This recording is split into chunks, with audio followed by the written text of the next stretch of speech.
Maria Renata, eu faço parte do PET-PAESP da Universidade Federal de Alagoas, a UFAL. Eu vou apresentar o trabalho intitulado Análise da inserção de atividade e tutoria no Programa de Apoio aos Estudantes da Escola Pública do Estado. Eu vou falar um pouco sobre a contextualização. As escolas alagoanas possuem desempenho preocupante no Índice de Desenvolvimento da Educação Básica, o IDEB, obtendo resultados com cerca de 20 pontos abaixo da média nacional. Diante de um cenário desfavorável, o ingresso no nível superior torna-se um desafio, e nesse contexto surgiu o Programa de Apoio aos Estudantes de Escola Pública do Estado de Alagoas, o PAESP, com o intuito de ajudar os alunos a ingressarem na universidade. Dentre as atividades desenvolvidas no programa está a Tutoria Júnior, atividade que foca no aprendizado individual e no princípio da horizontalidade. Aqui no slide a gente pode ver algumas imagens com nossos alunos do PAESP. Essa é a primeira imagem na figura 1, tem o professor do PAESP, os professores e professoras, junto com os alunos. Na figura 2 temos a equipe e alunos do PAESP. Após a Constituição de 1988, o acesso à educação básica tornou-se universalizado, porém a baixa qualidade do ensino público ainda é um grande obstáculo para que se alcance uma equidade social satisfatória. O IDEB é um dos instrumentos utilizados pelos gestores da política educacional brasileira para que se alcance a melhoria na qualidade da educação. Então, a gente pode observar que Alagoas possui um desempenho preocupante, abaixo da média nacional e regional. O INEP mostra que o desempenho de Alagoas no Sistema de Avaliação da Educação Básica, SAEB, para avaliação de matemática do ensino médio, Alagoas possui índices menores que o país em todos os anos. Então, a gente pode observar que o PAESP vem com o objetivo de aumentar a inserção desses jovens na universidade pública. Pode-se observar alguns desafios que estão diretamente relacionados ao baixo desempenho nas avaliações de educação do Estado de Alagoas, tais como: aqui no slide a gente pode observar alguns exemplos. O percentual de pessoas consideradas extremamente pobres, que em 2010 era 16,6%, a maternidade, que é uma realidade para 42,39% das mulheres jovens de Alagoas, 19,1% dos jovens entre 15 e 17 anos estão fora da escola na faixa etária dos 18 anos aos 24, que é uma idade equivalente ao estudo universitário. Apenas 32,54% dos alagoanos seguiram estudando. O PAESP, como eu falei anteriormente, ele tem esse objetivo de aumentar a inserção desses jovens na universidade pública. E o que é o PAESP? O PAESP é uma iniciativa social iniciada em 1993 e visa atender às necessidades da comunidade social vulnerável, especificamente estudantes de escolas públicas, além de buscar aproximar os alunos à realidade acadêmica da Universidade Federal de Alagoas, a UFAL, motivando-os para um ingresso no ensino superior.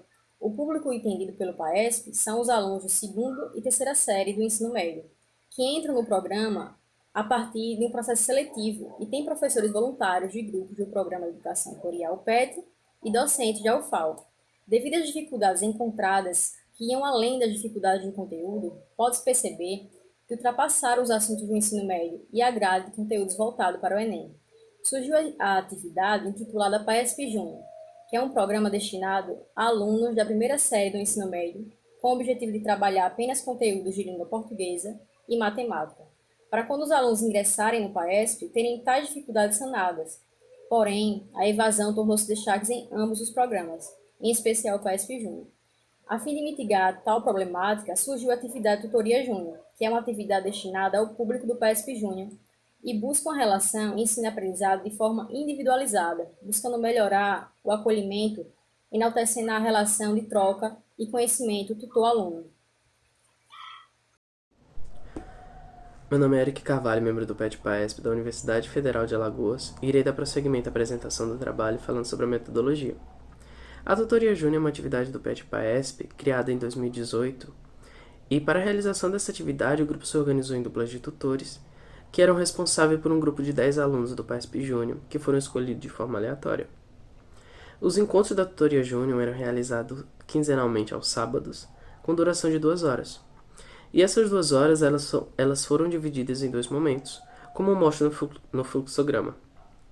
A primeira hora é direcionada para rodas de conversas, com o intuito de ajudar os alunos nas dificuldades enfrentadas nas escolas e incentivá-los tanto aos estudos através da leitura e discussão de livros, quanto ao ingresso no ensino superior.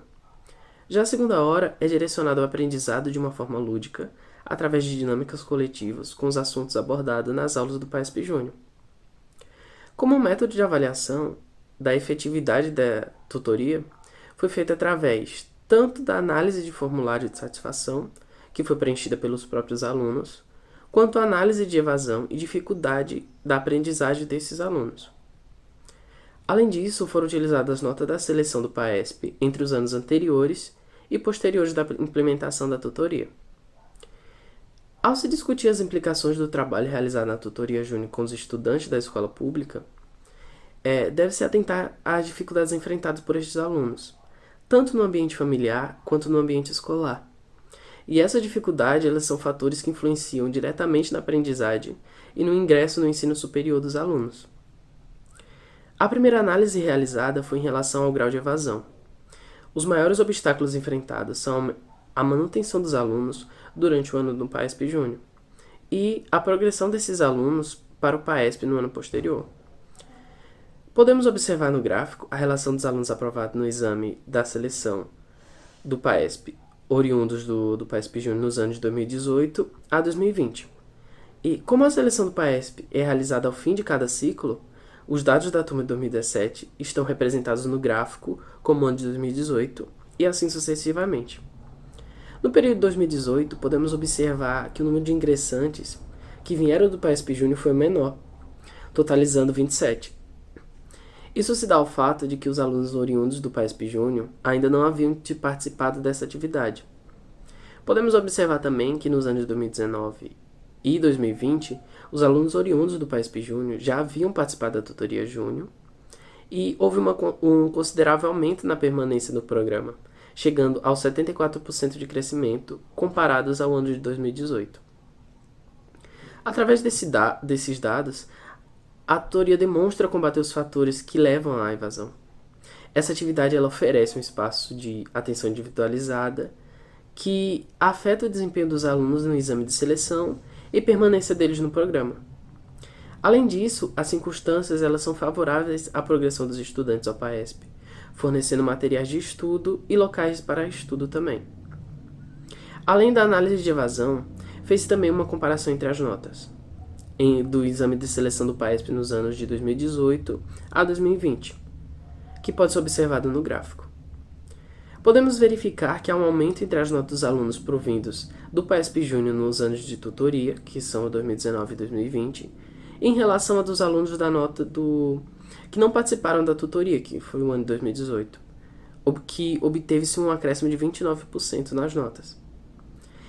Considerando isso, é notável que os estudantes eles conseguem melhorar seus resultados em exames que participaram na tutoria Júnior, que apresentou uma contribuição significativa no desenvolvimento acadêmico. E, além das análises quantitativas, a experiência dos alunos com a atividade também foi considerada. A figura 3, ela apresenta a opinião dos alunos, dos participantes da tutoria em relação à sua experiência. O gráfico conta com apenas 19 respostas, pois a maioria dos alunos eles não possuem um acesso fácil à internet. Então, e dos entrevistados, 89,5% consideraram a atividade como uma boa experiência no programa. E dessa forma, é perceptível que o trabalho realizado segue os moldes ajustados ao interesse dos alunos, gerando um desenvolvimento acadêmico e crescimento dos resultados. E isso afeta positivamente a percepção dos estudantes em relação à tutoria júnior. Considera-se dessa forma que o acompanhamento mais próximo entre os alunos e tutores em um grupo menor de alunos tem se mostrado efetivo, e já que a identificação das dificuldades acadêmicas dos alunos é facilitada. E além disso, há uma maior aproximação entre os professores e alunos, e portanto, há um estreitamento de laços além da sala de aula que afetam os estudantes de maneira positiva. E tais ações possuem grande impacto no desenvolvimento acadêmico desses alunos.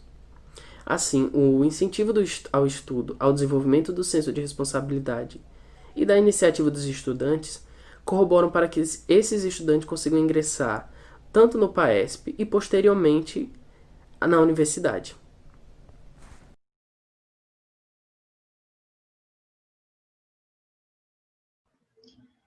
Olá, meu nome é Rebeca, eu faço parte do grupo PET UFRB Recôncavo em Conexão. Vou falar um pouco sobre a indissociabilidade entre universidade e espaços populares. Nosso grupo ele é vinculado ao UFRB, Universidade Federal do Recôncavo da Bahia. Foi uma universidade projetada com o intuito de promover a interiorização do ensino superior. Então, nós temos centros da UFRB em 6 municípios do Recôncavo Baiano, e o nosso grupo é um grupo de conexão de saberes. Para além disso, ele trabalha com a multicampia. Então, nós temos integrantes petianes de 3 diferentes centros da UFRB e de diversas áreas do conhecimento. Nós temos também algumas outras especificidades, como todos os nossos integrantes são oriundos de comunidades populares e vêm de algum tipo de vulnerabilidade socioeconômica. Então, no momento do processo seletivo, a gente procura analisar aspectos voltados à renda familiar, à escolaridade dos pais, à moradia e, sobretudo, ao ingresso na universidade a partir do Sistema Nacional de Cotas. Nosso grupo ele foi criado em 2010 com o intuito de promover a equidade e o crescimento epistemológico. E uma das atividades que reflete essa ideologia do nosso grupo é a construção de autobiografias. Desde o processo seletivo até as atividades que a gente promove de forma interna ou externa, a gente procura estar trabalhando com as histórias de vida e com os conhecimentos que a gente pode adquirir a partir das nossas próprias experiências.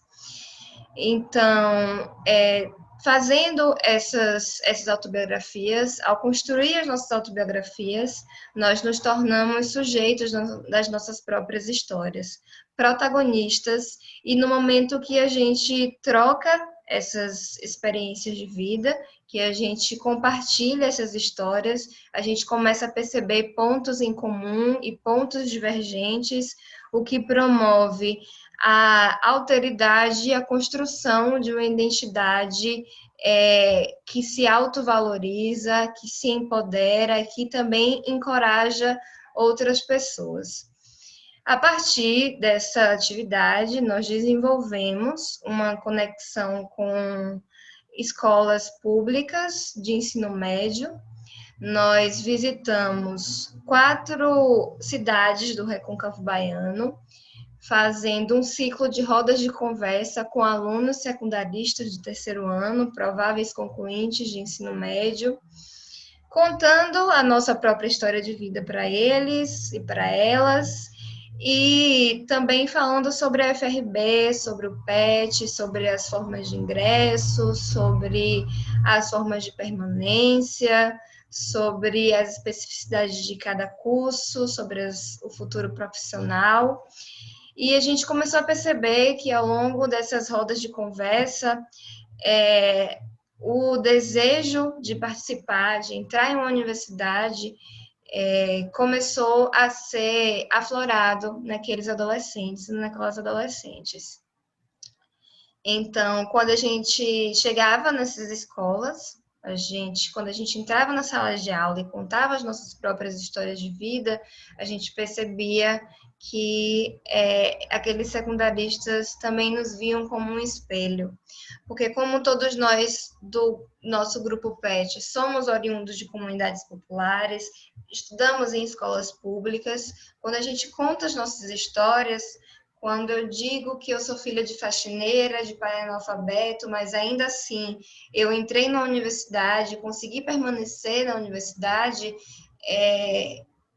acontece uma identificação desses adolescentes com as nossas histórias, motivando-os a participarem, a adentrarem o universo da escola pública, porque infelizmente, por mais que nós tenhamos vários centros da universidade no Recôncavo Baiano, muitos dos estudantes das escolas públicas não veem a universidade como um futuro, como algo próximo. Percebem como se fosse algo muito distante, algo muito difícil de ser acessado.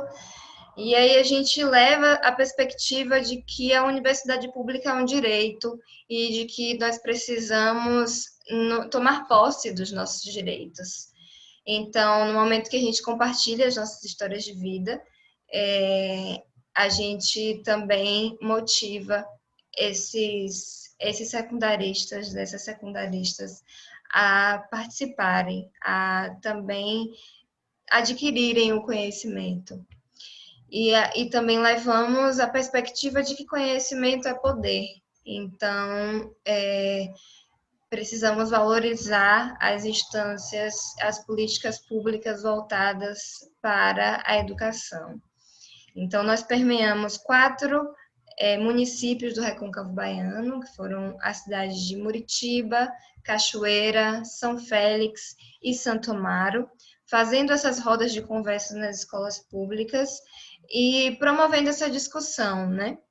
Trazendo também a perspectiva de que o PET nas nossas vidas, para além de um programa que promove o ensino, pesquisa e extensão, para o nosso grupo, ele também funcionou de forma que possibilitou a nossa permanência na universidade, tanto no sentido de crescimento pessoal, de epistemológico, quanto no sentido financeiro também, de continuar se mantendo na universidade e de conseguir desenvolver um trabalho dentro da universidade. Então, quando a gente traz essa perspectiva para os alunos secundaristas, para essas alunas e alunos, a gente traz também uma reflexão do lugar de fala, né? E dos aspectos de raça, de gênero, de religiosidade, de todas as instâncias que compõem as nossas histórias. Então, visando reduzir essas desigualdades socioeconômicas e educacionais, nós continuamos com essas atividades. Então, nesse trabalho, a gente fala sobre as escolas que nós visitamos no ano de 2019, porém, a gente continuou colocando essa atividade nos nossos planejamentos. Em 2020, a gente continua com essa atividade, agora de forma remota, mas a gente continua porque a gente entende a importância desse compartilhamento das nossas histórias de vida com essas alunas e alunos da rede pública de ensino, como forma de aproximar a nossa realidade com a deles e a delas, e a realidade dessas pessoas também com a nossa.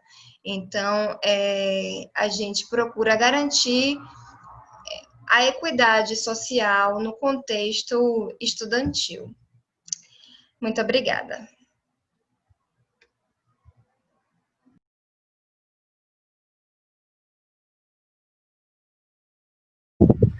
Boa noite, pessoal. Meu nome é Rodrigo Selmo e eu vou apresentar para vocês um minicurso que foi ministrado aqui na Unidade Acadêmica de Serra Talhada pelo PET, Conexões de Saberes, Comunidades Populares. Esse minicurso foi intitulado Introdução à Análise Dialógica do Discurso.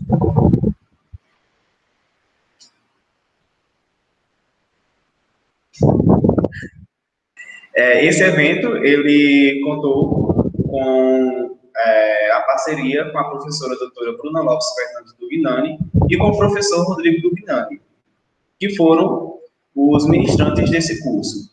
O grupo PET, Conexões de Saberes, ele participou do minicurso e atuou como monitores do evento. Durante esse minicurso, ocorreu uma discussão sobre a dialógica de análise do discurso, bem como a maneira como essa análise acontece de fato. Então, nós discutimos os pensamentos bakhtinianos e também o círculo bakhtiniano. Então, todos os autores que estudam os pensamentos de Bakhtin.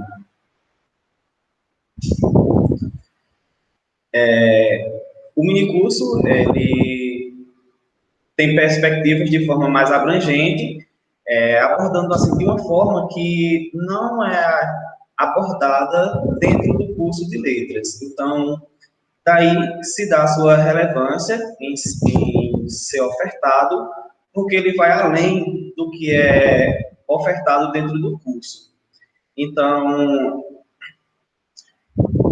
essa é a iniciativa do PET Letras em propiciar, juntamente com a professora e o professor, ministrantes, essa oportunidade de formação complementar ao curso de letras aqui da UAST. Como objetivo, a gente tem oferecer uma oportunidade de aproximação à análise dialógica do discurso, que é pouco abordada no curso, como já falei. Assim, o objetivo principal do minicurso, ele se alicerçou em discutir os métodos da análise, pautados na teoria dialógica do discurso, a partir do trabalho prévio com os conceitos fundamentais da linha de pesquisa. Ou seja, nós trabalhamos com os conceitos de dialogismo, o que é discurso, de onde vem o discurso, esse discurso, ele realmente é meu? De onde vem o discurso? Então, essas foram algumas problemáticas que foram trabalhadas ao longo do minicurso, e esse foi um dos nossos objetivos. Como metodologia, a gente teve a atuação como monitor e como participante do minicurso, isso enquanto membros do PET Letras. O minicurso teve uma duração de 5 dias consecutivos, ou seja, foi uma semana. Durante essa execução, nós discutimos toda essa problemática e ao longo do minicurso, os ministrantes, os professores ministrantes trabalharam os conceitos bakhtinianos e do círculo bakhtiniano com aulas expositivas, com atividades e apresentações dos participantes. Como proposta de avaliação, a avaliação ela se deu por meio de coleta de sugestões efetivas por escrito. Então, obtivemos 20 avaliações que consistiam de críticas positivas, ou seja, foram elogios, e que evidenciam que o espaço pedagógico oferecido contribuiu significativamente para o aprendizado dos participantes e contemplou a temática da análise dialógica do discurso, ou seja, a sua relevância e aplicabilidade. Então, essa avaliação se mostrou satisfatória para o que esperávamos dessa atividade. Então, portanto, aproveitando a demanda do curso de licenciatura plena em letras, foi possível proporcionar o compartilhamento de experiências internas e externas à academia no que se refere à aplicação e ao entendimento de uma teoria de estudos linguísticos que não é abordada em profundidade no curso. Então, essa era a proposta dessa atividade. Então, propiciar ao corpo discente e docente da instituição um espaço de aprofundamento, ou seja, um momento de estudo mais intrínseco, mais intenso sobre essa teoria. Essas foram algumas das referências abordadas durante o minicurso, dentre outras que foram trabalhadas durante essa semana. E é isso, pessoal. Muito obrigado.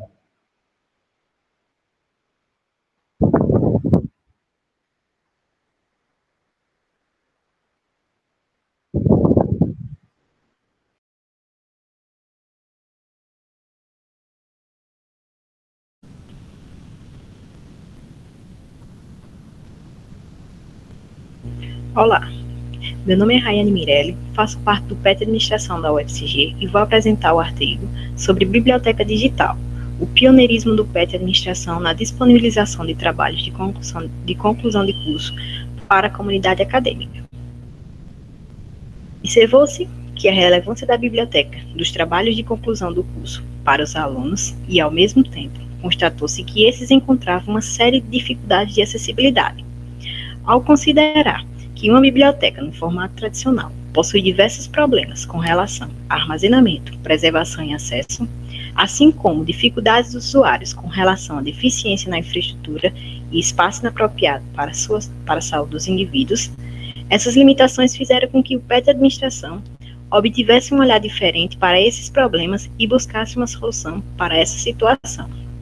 Em decorrência disso, o PET Administração da UFCG teve como propósito construir uma biblioteca digital que disponibilizasse para a comunidade acadêmica os TCCs do curso de administração para a disseminação do conhecimento, visto que a tecnologia ofereceu uma dimensão maior de divulgação dessas produções, assim como ressalta O'Reilly Prado, 2002.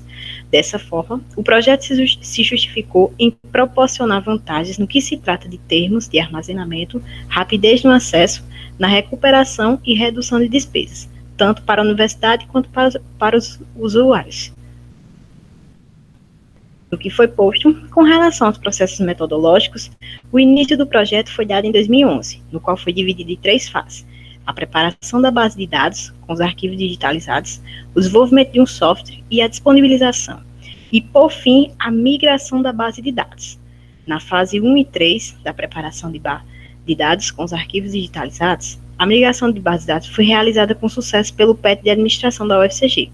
Entretanto, no que se trata do desenvolvimento de um software para a disponibilização dos TCCs, que no caso seria a fase 2, obteve-se 2 insucessos com as parcerias que foram feitas.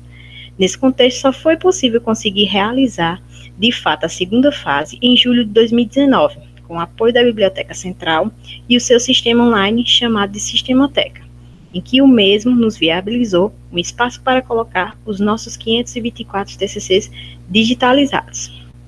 Logo então, a divulgação foi crucial para que todos tivessem conhecimento sobre o nosso trabalho realizado, e essa foi feita por meio de um evento de divulgação, com a utilização de recursos audiovisuais, como, por exemplo, vídeos que auxiliam os alunos a utilizarem o site e otimizarem as buscas, folders e a logo do projeto Biblioteca Digital.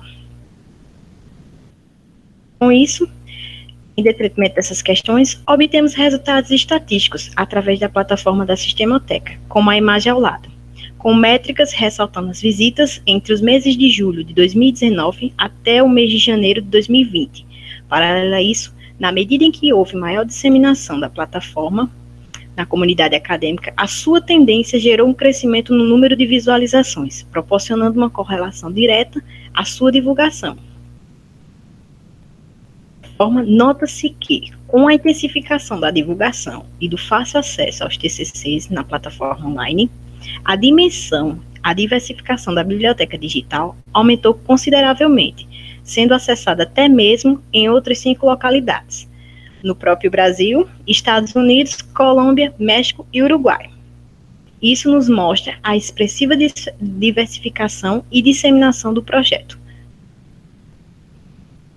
Desse modo, concluímos que o projeto Biblioteca Digital do PET de Administração da UFCG, que foi pioneiro dentre todos os cursos da universidade, obteve êxito, sendo de grande importância para a comunidade acadêmica.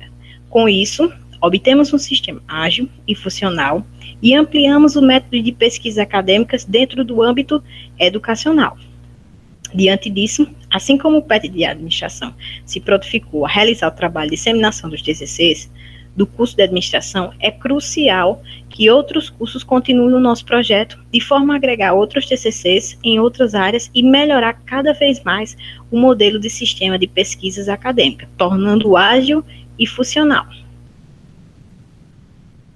Essas são as referências que foram usadas em nosso artigo. E, por fim, agradecemos ao Programa de Educação Tutorial e o Ministério da Educação, Secretaria da Educação Superior, por todo o apoio recebido.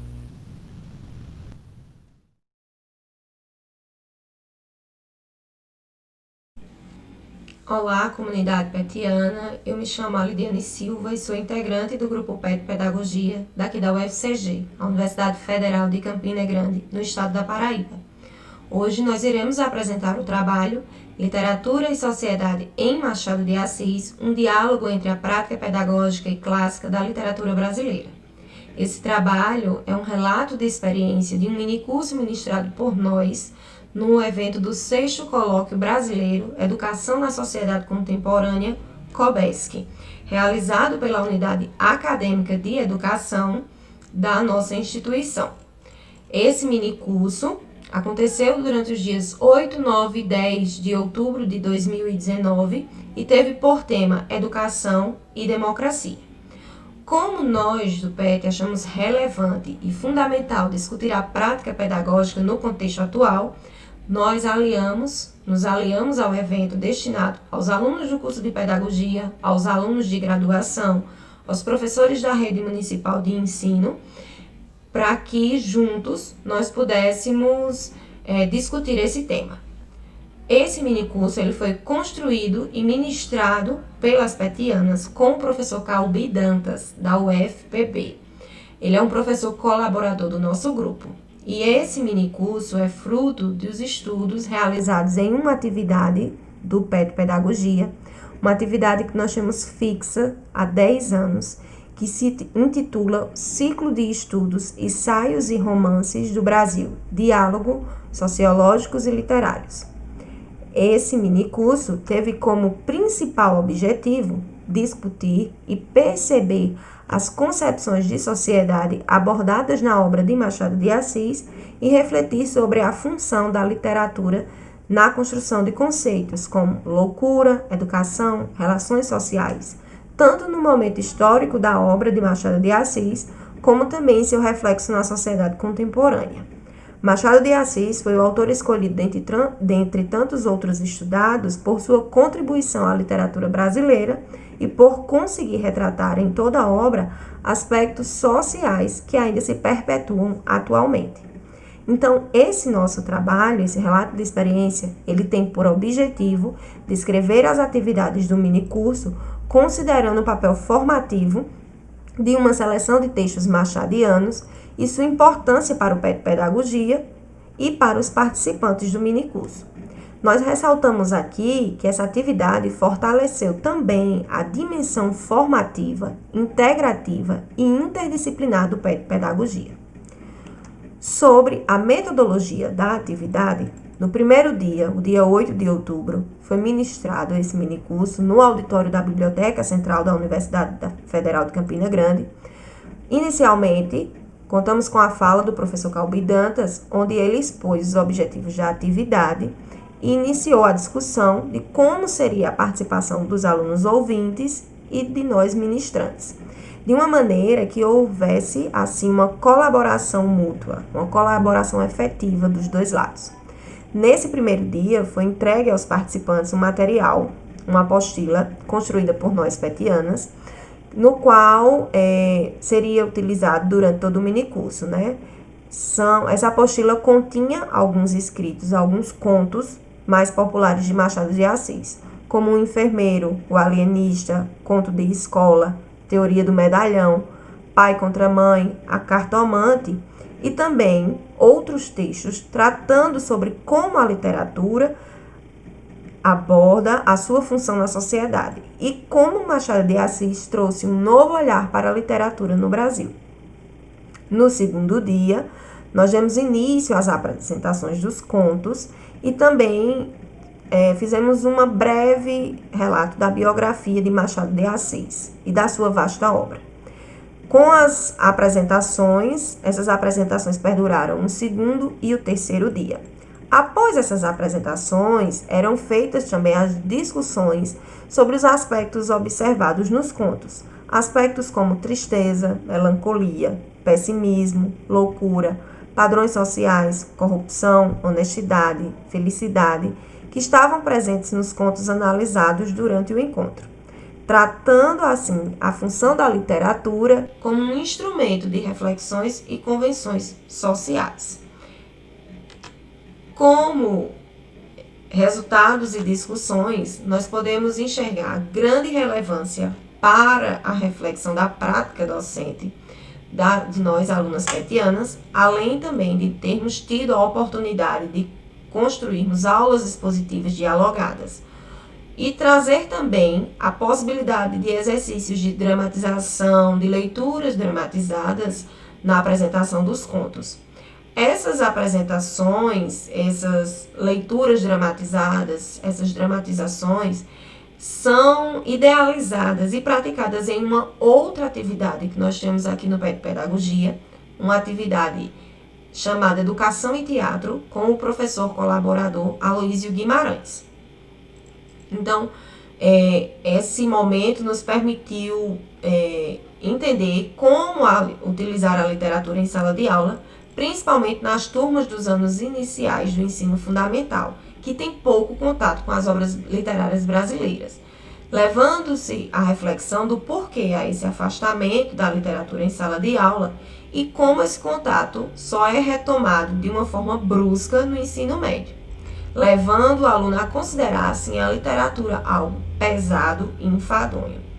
Em uma avaliação do minicurso a posteriori, nós avaliamos que esse minicurso foi extremamente importante, posto que nós pudemos observar a relação da participação do grupo e dos participantes, do conteúdo estudado, das relações com a literatura, da linguagem literária, evidenciando assim a relevância dos estudos realizados pelo grupo PET Pedagogia e coordenadas pelo professor Calbi Dantas, na atividade de ensino já relatada anteriormente.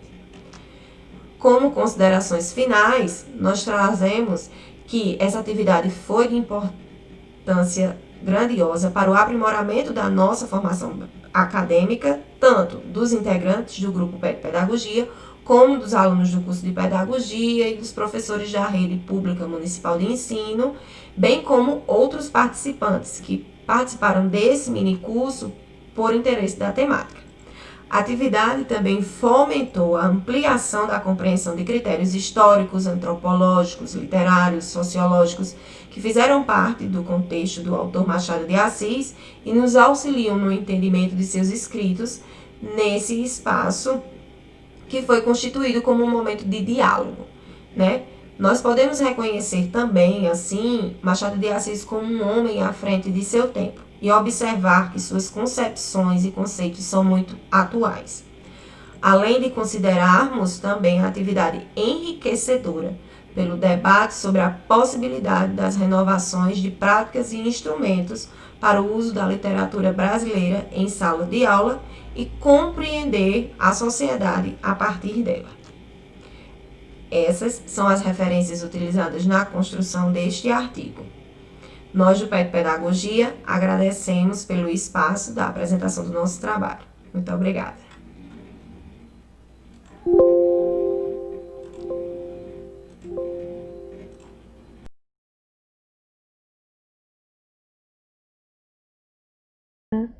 Sou Rosângela Pinheiro, integrante do PET Ciências Sociais Maranhão, e venho apresentar o trabalho intitulado PET e a construção da relação universidade-comunidade, os desafios de uma extensão contínua.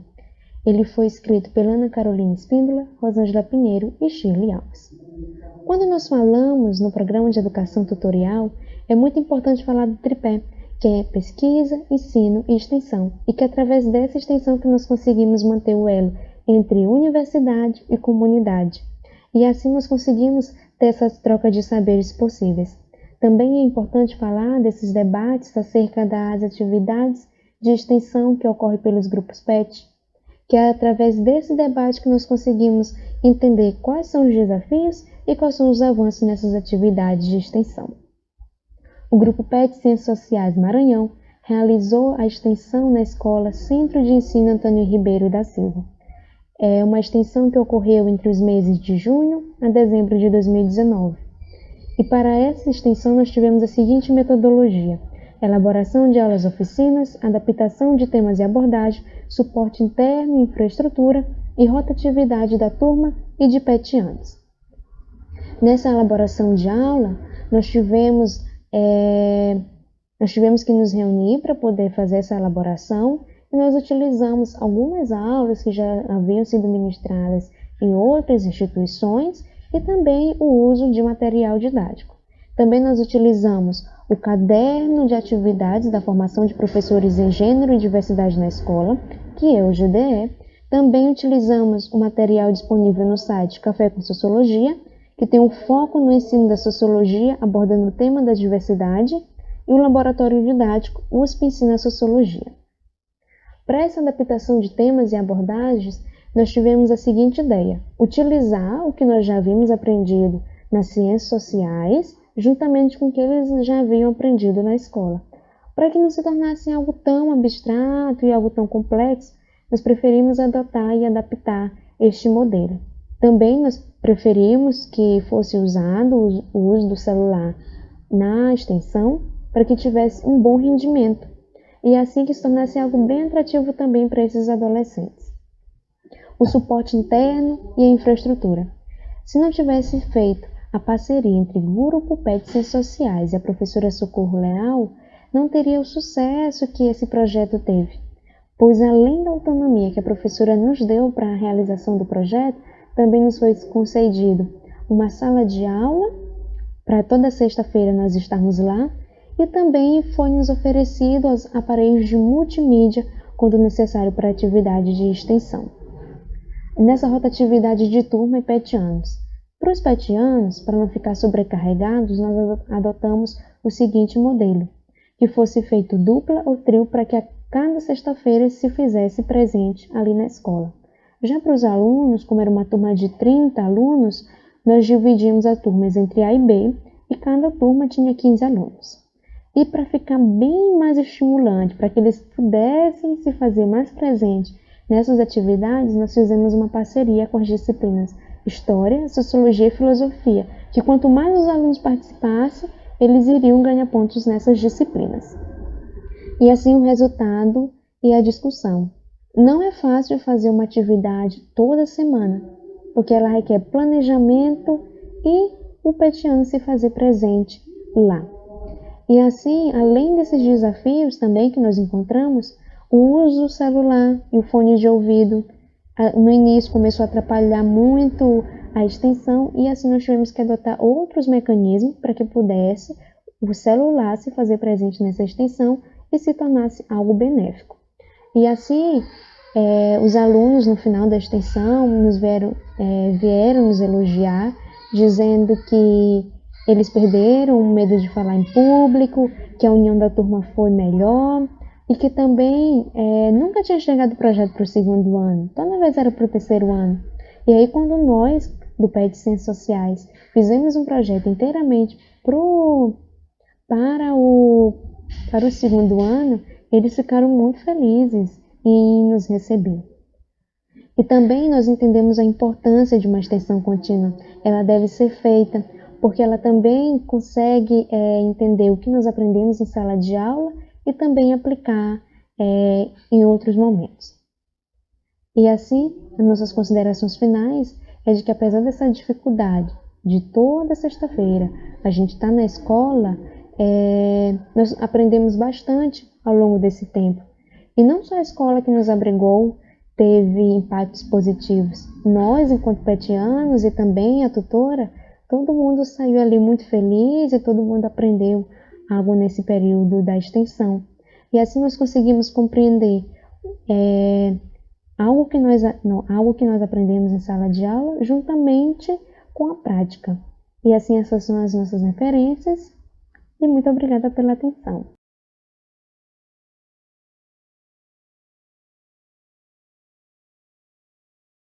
Olá, eu sou Marcos Vinícius. Olá, eu sou Anderson Lucas. Nós somos do grupo PET Engenharia Ambiental, do PET UFAL, e hoje vamos apresentar um trabalho realizado pelo nosso grupo, que tem como título Curiosos por Natureza, Experimentações no Fazer da Educação Infantil. Além de nós, existem outros autores no trabalho, que é a Sara, o Pedro, a Laura e o Marlos, que é o nosso atual tutor. Nossa apresentação vai passar por esses pontos. A atividade Curiosos por Natureza surgiu com algumas motivações. Ela foi implementada no planejamento de 2019 do grupo e ela foi implementada de acordo com algumas necessidades, porque o grupo tinha dificuldades em realizar atividades de extensão por causa do caráter do nosso curso de engenharia. A gente sentiu uma necessidade de desenvolver alguma atividade que tenha retratado o desenvolvimento sustentável. E a gente notou que a sociedade como um todo é carente de informações e de saberes a respeito do desenvolvimento sustentável também. Cuba, ele defende que atividades como esta sejam permanentes e contínuas durante o nível escolar e para a sociedade conseguir mudar um dia. Ele também defende que o meio ambiente tem uma necessidade muito grande de conservação e defesa e é indispensável uma forma para conscientizar a sociedade sobre isto. Então, aplicar essas atividades no âmbito escolar é muito importante porque a gente consegue tornar os alunos vetores de atitudes sustentáveis e, com isso, levar isso para a sociedade como um todo. Segundo Medeiros e outros, a educação ambiental nas escolas corrobora para a formação de cidadãos conscientes, prontos para tomar decisões e agirem na realidade socioambiental de um modo comprometido com a vida, com o bem-estar de cada um e da sociedade, reafirmando o que o outro autor citado falou. Então, esse trabalho tem como objetivo repassar o relato de experiência do grupo em realizar a atividade no ano de 2019, e essa atividade ela tem o objetivo de estimular o senso crítico das crianças no quesito da importância da reciclagem, da utilização sustentável dos recursos naturais, dentre outras temáticas ambientais. E acreditamos que com isso, com realizações de atividades semelhantes a essa, seja revertido futuramente em uma consciência ecológica nas comunidades, porque os alunos são vetores de educação como um todo e eles conseguem transformar a sociedade futuramente. Na portaria do PET estão previstos alguns objetivos do programa que essa atividade atende, que são desenvolver atividades acadêmicas em padrões de qualidade de excelência, contribuir para a elevação da qualidade da formação acadêmica dos alunos de graduação, estimular a formação de profissionais e docentes de elevada qualificação técnica, científica, tecnológica e acadêmica, formular novas estratégias de desenvolvimento e estimular o espírito crítico e bem como uma atuação profissional pautada pela cidadania e pela função social da educação superior. Na metodologia, a comissão de extensão do grupo ficou responsável pela coordenação da atividade. Essa comissão realizou uma sondagem nas escolas próximas à universidade para realizar a atividade. A escola escolhida foi a creche da universidade, que fica dentro do campus. Contudo, ao entrar em contato com a creche, a instituição solicitou que deveria haver um profissional da pedagogia durante a realização da atividade, o que impossibilitou, pois no grupo não há pedagogos ou pedagogas. Houve então uma nova pesquisa e a escola escolhida foi a Escola Municipal de Educação Básica Pompeu Sarmento. Antes da atividade ser realizada, a comissão de extensão desenvolveu um roteiro da atividade e disponibilizou para o grupo, para que o grupo tivesse a maior integração possível e que cada integrante soubesse exatamente o que aconteceria durante a atividade. Bom, a turma da Escola Pompeu Sarmento, onde foi realizada a atividade, foi dividida em 2 grupos. Esses grupos receberam figuras de materiais recicláveis e a ideia era que garrafas PET em forma de lixeiras fossem utilizadas com adesivos que indicavam as cores da coleta seletiva. E esses 2 grupos, o intuito era que eles colocassem o máximo possível de figuras nas lixeirinhas corretas. O grupo que obtivesse mais pontos ganhava dinâmica. Depois, no resultado das discussões, depois da dinâmica, houve uma roda de conversa entre o grupo, os alunos e os professores da instituição que participaram da atividade. E nessa roda de conversa, os alunos foram instigados a compartilhar as suas percepções sobre a atividade, se eles gostaram ou não, o que eles acharam e compartilharem suas vivências. Nessa roda de conversa, o grupo percebeu uma alta interação dos alunos, pois eles compartilharam seus testemunhos, eles compartilharam o que eles sabiam a respeito de coleta seletiva, a respeito de ecologia e meio ambiente, e também os professores participaram da atividade e convidaram o grupo a participar mais vezes, realizar mais vezes a atividade na instituição com outras turmas. O Mioduski e o Francisco vão dizer que, além da interdisciplinaridade da educação ambiental, ela é de extrema importância para haver um transicionamento de uma sociedade consumista para uma sociedade que pensa ecologicamente a respeito do meio ambiente. Nas considerações finais, é notório que a educação ambiental é um grande elemento transformador para a sociedade, principalmente quando há ações nas instituições de ensino públicas, né? Porque os alunos que participam dessas instituições de ensino, na maioria das vezes, vêm de comunidades carentes e vêm de comunidades onde não há uma grande informação sobre alguns temas, principalmente em relação à educação ambiental. Então, quando há atividades que ensinam esses indivíduos a respeito da ecologia, eles se tornarão transformadores da comunidade onde eles estão inseridos, e essa comunidade, a longo prazo, se tornará uma comunidade mais consciente ambientalmente falando. Além do mais, atividades extensionistas aumentam a visibilidade do grupo PET e também do curso onde ele está inserido, e também traz ganhos para a formação acadêmica, mas principalmente para a formação cidadã dos integrantes do grupo. O Silva vai falar que a educação tutorial ela é principalmente ligada a atividades práticas. E quando essas atividades práticas são atividades extensionistas, essas atividades conseguem moldar e melhorar a comunidade que está envolta pela universidade.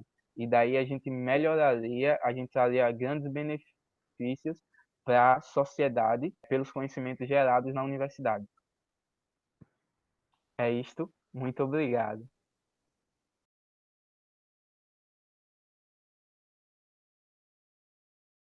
Bom dia, meu nome é Isis Cristina, eu faço parte do PET Conexão Gestão Política Pedagógica da Universidade Federal de Pernambuco, campus de Recife. Nosso trabalho vem intitulado como Reflexões sobre a Equidade no processo seletivo do PET-GPP, um relato de experiência. Bom, basicamente nós viemos contar como foi nossa experiência no processo seletivo de 2019 e o que é que teve tão diferente. Bom, antes de qualquer coisa, nós temos que contar que nosso PET ele já tem uma preferência por pessoas de escola pública. Mas como assim, né? Em que sentido?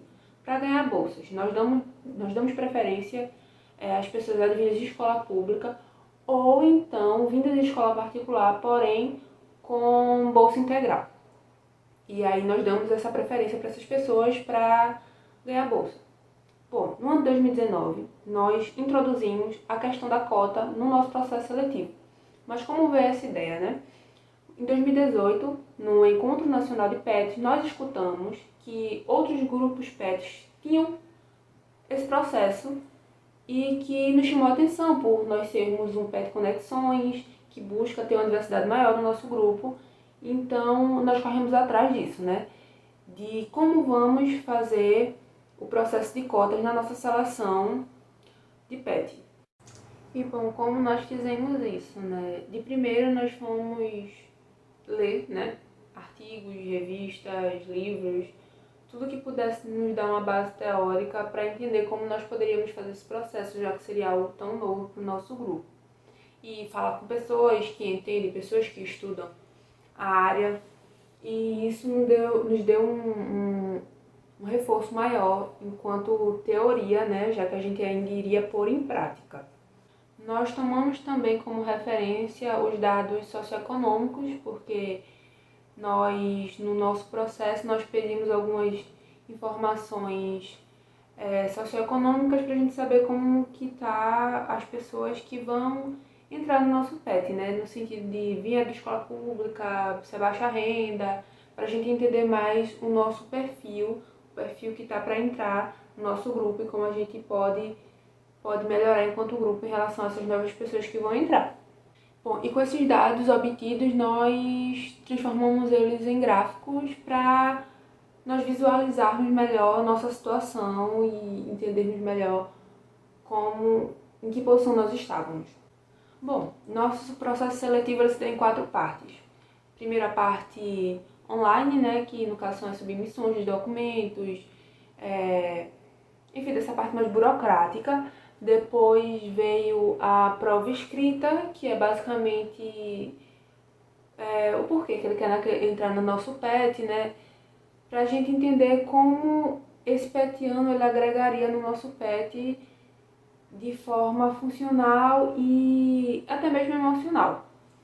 Bom, depois nós temos as entrevistas, né? Que aí, no caso, a gente tinha uma conversa cara a cara com a pessoa, pra gente ter uma situação mais social mesmo, uma situação mais olho a olho, pra gente ver a conexão que poderíamos ter com esses novos petianos.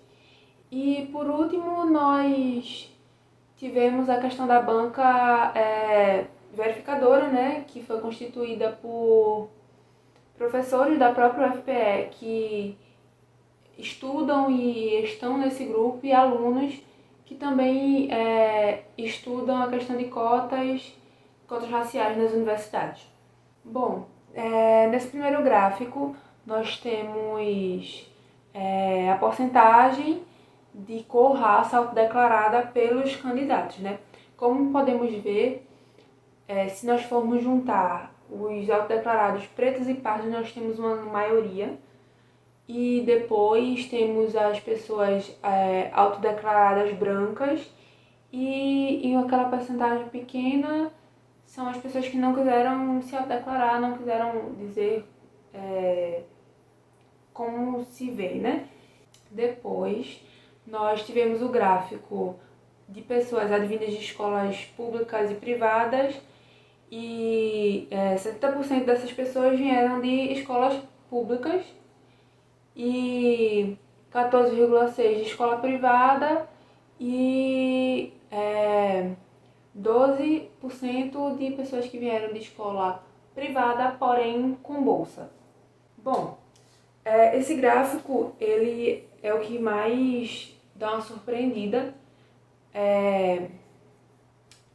porque pra gente foi um pouco... A gente pensou que teria uma porcentagem maior, né? No caso, esse gráfico fala sobre a porcentagem de candidatos nas modalidades cotista e ampla concorrência. 76% entraram como ampla concorrência e apenas 24% entraram como querendo uma vaga como cotista, né? Que é uma porcentagem pequena para o que a gente esperava. Bom, e o que é que a gente pensou nisso, né? O que é que a gente refletiu? Que esse processo ainda tem... A gente e o processo de maneira geral tem que melhorar muito. E que a gente se surpreendeu porque a gente achou que teria uma maior porcentagem de pessoas procurando entrar pelas cotas, mas elas optaram e a maioria optou pela entrada em ampla concorrência, o que deixa aí a nossa reflexão de por que será. Bom, e o que é que a gente tira disso? Que esse processo ainda tem muito que melhorar, a gente tem, como grupo, ainda também temos que aperfeiçoar esse processo das cotas, porque, querendo ou não, entrou ano passado no nosso grupo, então a gente ainda está lapidando a situação, mas que já rendeu elogios, porque somos um dos poucos grupos PETs que fazem isso, porque ainda é algo novo, mas que a gente quer ir melhorando e que continue sendo implantado no nosso PET, porque é de suma importância. E gostaria de agradecer, obrigada pela oportunidade, o nosso grupo também agradece bastante.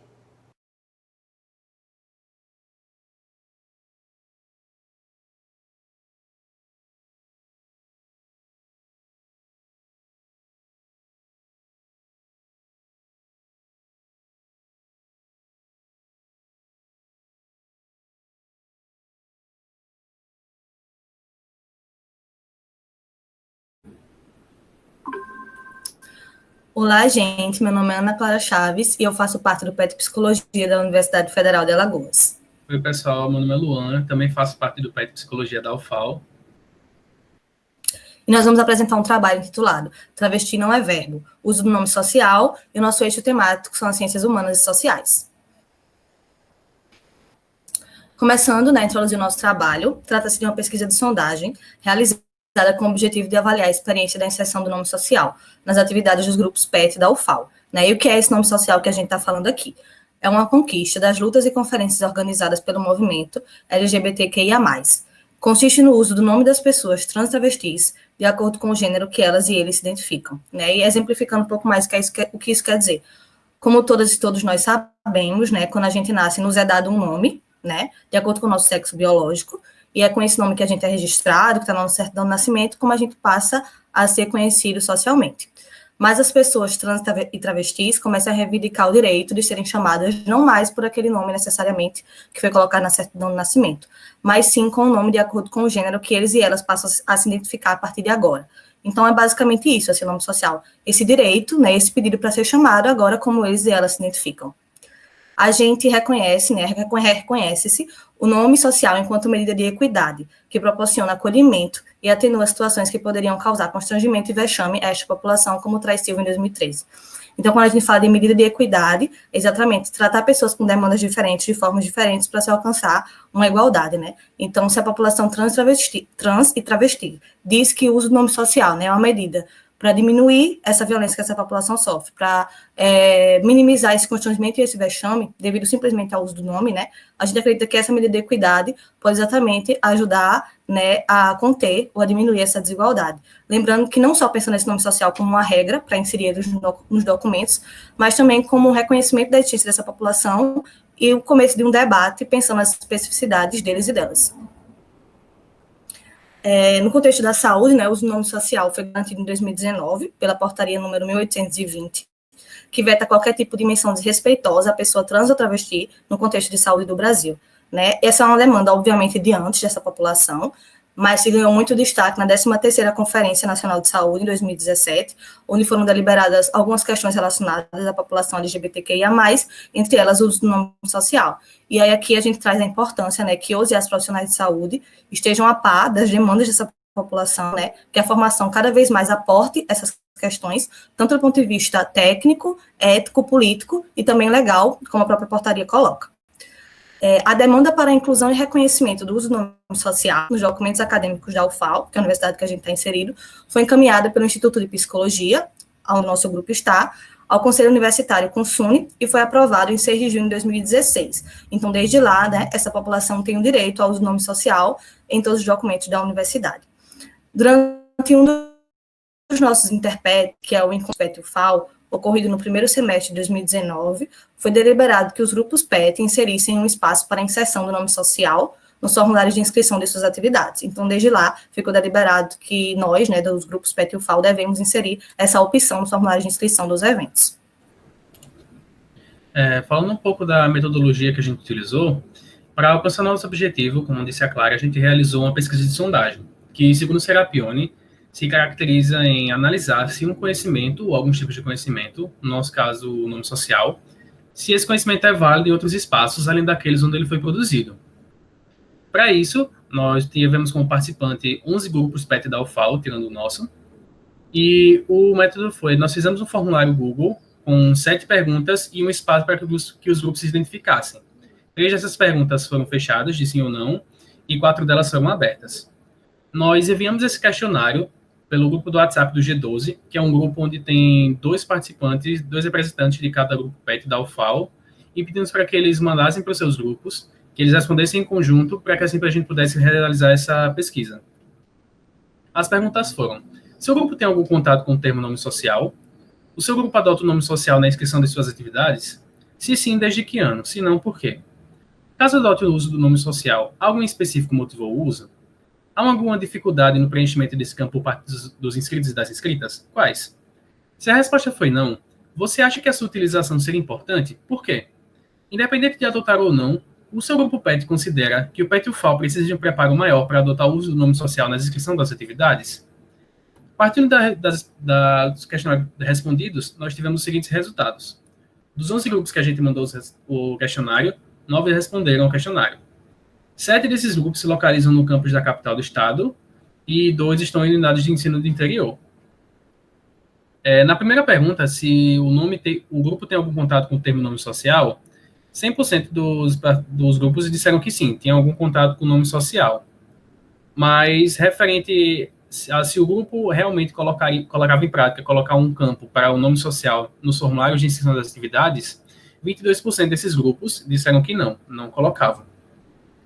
Desses 7 grupos que colocaram o campo nome social nos formulários, 4 deles começaram a partir de 2019, quando teve a deliberação em assembleia do Interpet, e um grupo coloca esse campo desde 2016, depois da aprovação do Consune, como a Clara falou. Sobre a motivação para o uso desse campo, 3 grupos colocaram uma grande influência no NPET e no ENAPET, 2 grupos inseriram após a deliberação no Interpet, um grupo disse que utilizava esse campo para que a população trans e travesti se sinta acolhida ou acolhida durante a atividade, e um grupo não preencheu esse campo. Sobre as dificuldades referentes ao entendimento do nome social, os grupos relatavam que pessoas não entendiam o termo.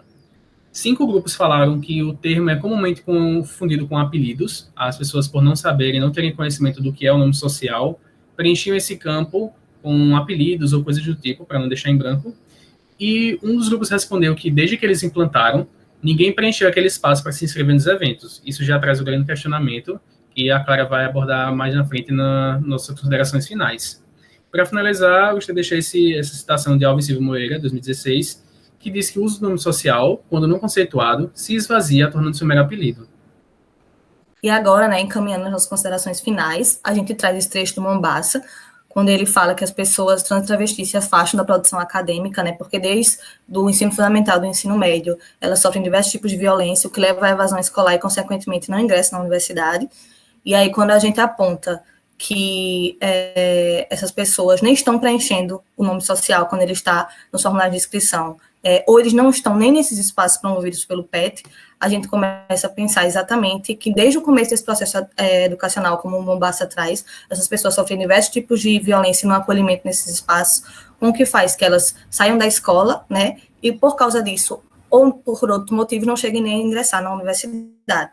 E aí vai de encontro com a reflexão desse segundo parágrafo, né, que fala exatamente que na universidade, na academia, a gente não acolhe esses diversos corpos, a gente não acolhe essas multiplicidades, né, e em nome dessa suposta neutralidade, que a gente não acredita que existe, exatamente porque a gente parte do lugar que todos nós, enquanto produzimos, partimos de um lugar a partir de cor e raça, a partir de sexualidade, a partir de gênero, e tudo isso influencia na nossa produção acadêmica e na ciência, no tipo de ciência que a gente vai estar fazendo.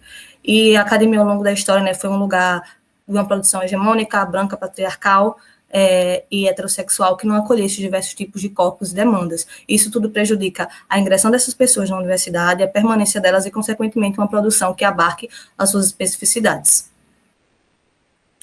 Né, como o Luan falou, minimamente os grupos PET têm um conhecimento sobre o que é essa temática, né, e a gente entende que os encontros dos grupos PET a nível local, regional e nacional mostram-se potentes, né, ao possibilitar essas discussões, porém vazios ao não trazerem o nome social nos formulários das atividades. Como a gente já trouxe aqui, nem todo mundo utiliza, mas a gente entende o PET como esse lugar, né, a nível nacional, de potência para trazer esses debates. Não só no sentido da capacidade, mas no sentido da nossa responsabilidade ético, político e social, como a gente traz mais abaixo, de ser um lugar que vai promover esses debates, de ser um lugar que vai fazer da academia cada vez um lugar mais acolhedor e mais multiplicador da presença dessas pessoas, certo? E a gente entende que a gente pode melhorar o nosso curso de graduação e começar a inserir esse debate que nem sempre está presente na universidade, entendendo o nosso compromisso cidadão, ético e político dentro do grupo, né, e dentro da graduação, entendendo também que a gente pode começar a levar essa discussão para muito além, e o PET tem uma grande capacidade nesse sentido. E aí a gente traz nossas referências, qualquer coisa, vocês podem entrar em contato com o PET Psicologia. A gente agradece por todos e todas terem ficado com a gente até aqui. Até a próxima. Até a próxima. Tchau, tchau.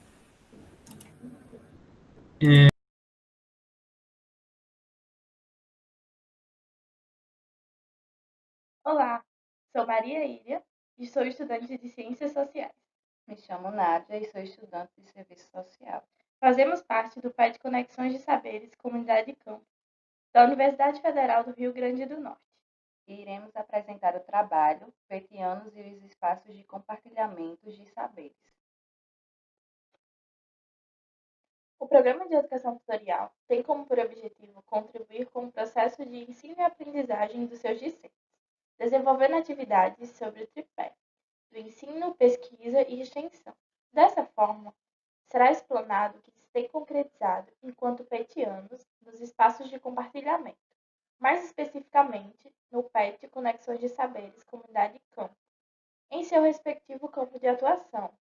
A instituição SAR, Serviço de Assistência Rural e Urbano, que enfatiza principalmente ações voltadas para a educação popular, formação política, e também a Escola de Fé e Política Padre Sabino Gentili.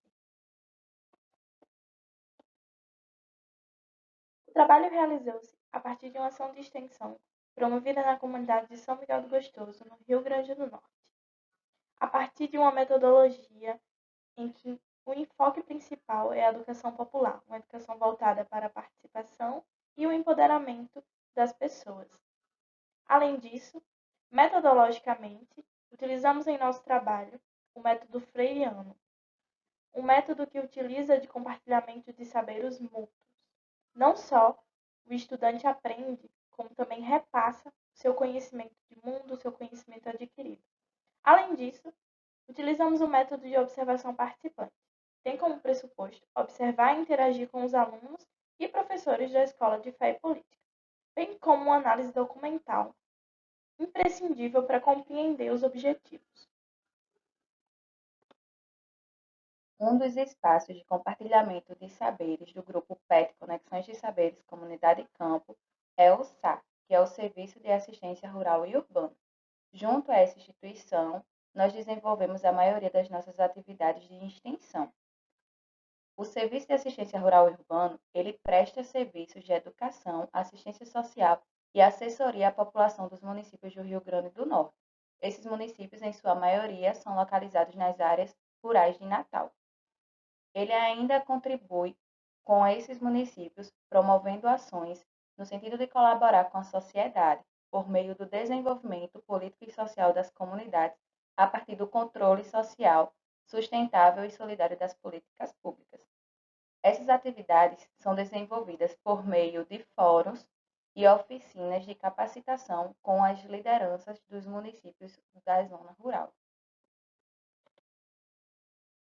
Além das ações citadas, um dos outros vieses oferecidos pelo Serviço de Assistência Rural e Urbano, juntamente com a Universidade Federal do Rio Grande do Norte, é a Escola de Fé e Política Padre Sabino Gentili, um movimento nacional que surgiu em 2005 e tem o intuito de formar pensadores sociais e políticos baseados no ensino social da Igreja, ou seja, cristãos que estão inseridos ativamente na política e, de certa forma, contribui para a fomentação de uma vida social mais justa. Desse modo, a Escola de Fé e Política é dividida em 6 módulos, áreas de tematização, vivências e atividades extracurriculares. Como toda ação de extensão, ao final é emitido um certificado aos participantes que tiverem pelo menos 75% de presença.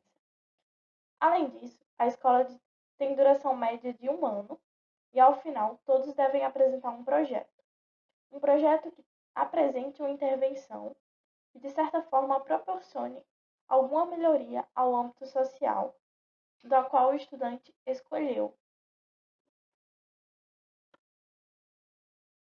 A Escola de Fé e Política, por meio da instituição SAR, é um dos principais espaços em que nós pequenos conseguimos realizar essa troca de saberes, pois é um momento em que podemos relacionar toda a teoria dos nossos cursos com a vivência nessa instituição. Ademais, por meio do curso da Escola de Fé e Política, a gente consegue ver várias disciplinas que têm um viés crítico e que relaciona-se direto com os nossos cursos, fazendo com que a gente tenha esse momento de troca de conhecimento entre a graduação e a instituição. Sem falar que a escola, por ter um projeto de conclusão de curso, faz com que a gente possa devolver o conhecimento que adquirimos, pensando assim em uma forma de intervir na realidade social de alguma comunidade que acompanhamos. Foi a partir das experiências vividas no SAR que conseguimos chegar ao nosso projeto de conclusão de curso da Escola de Fé e Política e aplicar junto à instituição um projeto que fosse do PET. Dessa forma, a partir das experiências vividas, percebemos que a comunidade jovem não têm muita participação nas atividades da instituição. Sendo assim, pensamos em desenvolver esse projeto junto com a participação juvenil. A partir disso, fizemos uma visita à comunidade de Itabua, localizada no município de São Miguel do Gostoso, Rio Grande do Norte, e fizemos uma pequena pesquisa com os jovens para sabermos o que eles queriam que a gente desenvolvesse na comunidade. O anseio mais pautado foi a criação de um cursinho preparatório dentro da comunidade para toda a juventude de Itabua, que seria um trabalho pioneiro da universidade. A partir dessa demanda dos jovens, desenvolvemos esse cursinho e estamos oferecendo aos sábados aulas de português, produção textual e matemática, para ajudar esses jovens na preparação para o IFRN. Dessa forma, o desenvolvimento e a participação da atividade em questão nos proporcionou uma análise crítica, fazendo com que pudéssemos refletir sobre a realidade social que a comunidade estava inserida, e assim, pensar em projetos que venham a intervir de forma significativa na realidade observada. O trabalho contribuiu ainda para o processo de reflexão sobre controle social, democracia, formação da sociedade brasileira e demais temas que são abordados na Escola de Fé e Política, que nos auxiliam na análise política, econômica e social que estamos inseridos nos dias atuais. Por fim, utilizamos como referência o livro Extensão à Comunicação, de Paulo Freire, e informações do site do SAR sobre a Escola de Fé e Política Padre Sabino Gentili.